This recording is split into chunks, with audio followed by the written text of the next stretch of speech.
This is FYI on your TV, brought to you by Hometown News. I'm Kathy Botham. I have got Joanne Bond with me, and I've got Alana Cliffen. You are both with ConnectWell. Welcome.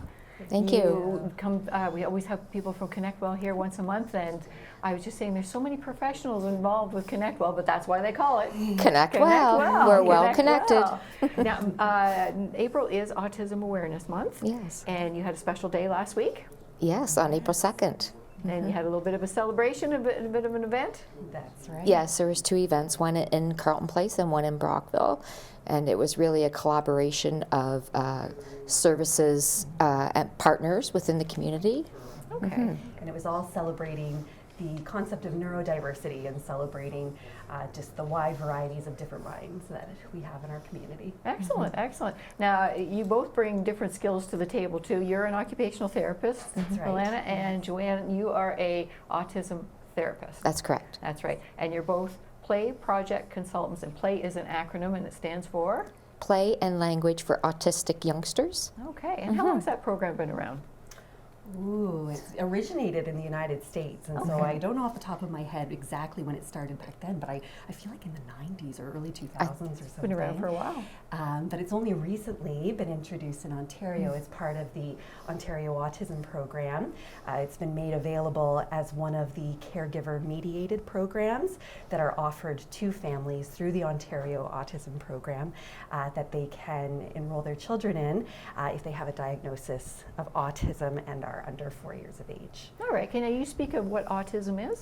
Sure. So autism is a neurodevelopmental condition that impacts the way a person communicates, the way they interact with other people, and how they perceive their world from a sensory perspective as well. All right, now can you talk about the Play Project? What is that about? Sure. The Play Project is, as Alana said, a caregiver-mediated program. So as consultants, we go into families' homes and we work directly with families and parents and children to develop play skills. Okay, and we spoke earlier too. I was surprised that I think of a group of children. It's as individualized. That's right. It's working primarily within the family unit. And of course, the overarching goal is that eventually we're preparing kids by developing those interaction skills. We call it joint attention, to be able to participate in an activity with another person. And by practicing that within the family, then that's better preparing them, when they are, taken to daycare or to a classroom and things like that, that they're ready for those kinds of interactions with their peers. What's the age range that you work with children? So the Play Project in Ontario is specifically for children under the age of 4 with a diagnosis of autism. So as long as they begin the program before their 4th birthday, then they're able to enroll. And even if they get older during the program, that's all right. They can have up to 6 or 7 months to complete the program, which is about 12 sessions. Okay, now I'm understanding this is learning how to communicate with your child on their, I don't want to say terms, on the way they're playing, the way they like to learn. You're going to help mediate with the family. That's let them right. play, let them use their imagination. We're going to help them find their fun. Yes. Yes. And how do you do that? Can you give an example? Well, there's some principles and methods of the Play Project, and the principles are that we want families to help their child learn that people are fun to be with. We're not always, adults aren't always making demands or, so that there's more encouragement to interact with each other. We also want to accurately profile each child with their sensory needs, what their needs are, and how best that they are interpreting information from their environment. And then when we do that, then we follow simple methods of play and techniques and activities. Okay, and correct me if I'm using the wrong words or anything. I'm thinking you want to help people around the child with autism be in their world instead of making them learn how to Absolutely. deal with your world. Yeah, That's that's right. very true. A big part of it is about playing at a child's developmental level, because that's another component of autism, is young people with autism may develop at a different pace than their peers, which means that they might not, be meeting all of those developmental milestones, as the charts would tell us, right? And so what that means is that we want to play at that child's level, not necessarily at their age, but by playing at their developmental level. And that could mean, maybe they're not ready for, tea parties or, a party with their teddy bears or something like that, and that sort of imaginary play. Maybe they're more ready for the tickles and the squishes and things like that. And so, by playing at their level, it makes the games more fun for them. And when it's more fun, they're more willing and interested and eager to engage with you. Okay. Now, getting a diagnosis, again, correct me if I'm using the wrong language, autism is a big spectrum. That's right. Sometimes diagnosis is easier, sometimes it's more difficult. And children could be in school and later on in life too, and then get a diagnosis, is that correct? Absolutely, because it can look so different Yeah. for every person. And I mean, I've worked with so many families where, once they find out that their child has autism, parents start asking questions about themselves and go through that journey in adulthood as well, right? So it can be a different journey for every person. Okay. Now, is ConnectWell involved with getting a diagnosis, helping people get that diagnosis, or is that a doctor? Or how does? Yeah, that would be more a developmental pediatrician. A pediatrician, So often okay. that journey might start with a family doctor, and then if a family doctor feels that a referral needs to be made to a developmental pediatrician to help get to the bottom of that. Again, it can be different paths, but I would say that that's most often how families might go about that. So you would start working with the child after the diagnosis? Yes, in our Yes. current Yes. position, yes, because in the play project, kids do already need to have the diagnosis in order to enroll in the program. And once before I met you ladies this morning too, I'm thinking play was, you're either in Carleton Place, Smith Falls, or Perth. You go around to people's homes, and what's your catchment area? Where do you go? Almont. I've been as far north as Almont. So it's really essentially Lanark, Leeds, and Yes. Glendale counties, Okay. right? And then because each of us play project consultants live in different areas, we might be assigned to a family that's more closer to where we personally live as well to limit some of the driving. Yeah. And so. And it's just really rewarding to be able to go into people's families as opposed to, well, and I should say too, there is the option if families feel strongly and they prefer to come to the clinic environment, that is very possible. There are also options where families can access the program virtually, but there is something really special about being able to be in a family's home, in the child's environment, playing with their toys, being on their couch and chairs and furniture and jumping around and all that stuff. It's a really rewarding experience to actually be welcomed into the family's homes. And when you're in the homes too, do the siblings get involved too, or is it just the parents that get involved? How does that work? Yeah, sometimes the siblings get involved if they're there. Other times, they're off doing other things. But the parents know their child the best. So for us to go in and try to do these things with their child, we are not going to get the same kind of an output that a parent is going to get, like somebody that's familiar with their child and what they like and love to do. So that affords us the opportunity to just provide some coaching behind the scenes as they're developing their play skills, and it's a lot of fun.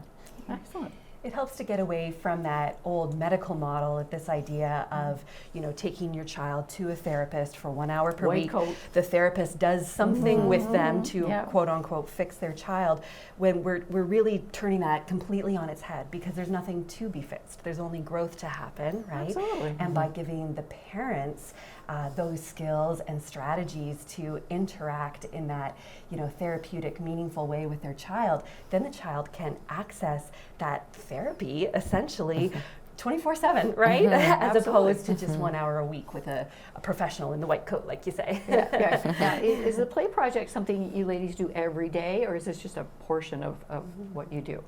This is what I do every day. You do the play project every day? That's correct. Okay. Yeah. My role is a bit different because I'm also working as an occupational therapist with ConnectWell. Okay. So Play Project is a smaller part of what I do.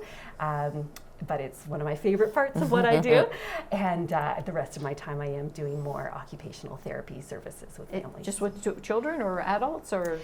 So with ConnectWell, and when families have access to their funding through the Ontario Autism Program or Access OAP, it's essentially young people with a diagnosis of autism up to 18 years of age. Okay. Yeah, so right now I've got lots of teen clients and things like that as well. You do, okay, Yeah. all right. Now, if people want to get involved in this or they want to partake in this, how do they do that? How do they find out about the Play Project? Yeah, so they need to receive an invitation from Ontario Autism Program. It's part of their foundational family services. Okay. Okay, that's how they learn about you. Mm-hmm. Okay, and that's how they go. They don't go straight to ConnectWell. They get an invitation. Is that how you say? Yeah. That's right. So they'd receive some Okay. kind of letter or email message from Access OAP. Letting them know, that's what, when we say an invitation, it's essentially just a document that lets the family know what programs their child is eligible for. Okay. And of course, there's just some rules around the timing of the different programs that you're Yes. eligible for. And there's lots of other options in addition to the Play Project of some of these funded programs where parents don't need to pay out of pocket. Instead, it's funded through Access OAP, through the Ontario Autism Program, so that families can access these services while their child's young, because early intervention is really important Absolutely. with autism. Mhm. And it's kind of creating a something that they can access while they're waiting for funds that come down the road where they can access other services with funds that are actually granted to them. Do you come across like multiple siblings with autism in families? Sometimes. Sometimes, yeah, eh? Sometimes. Yeah, that does happen? Wow. Yeah, but it can always just look completely different between two different siblings. Right? Absolutely, Yeah, absolutely. yeah. Do you know if you have a waiting list for people to get into your program, the Play Program, Play Project? Yes, there is. There is, Yeah. right? Yeah. Wow, Yeah. wow. And like when you can be on waiting lists for so long, but the timelines are so detrimental when you want to get them before they're 4 years old.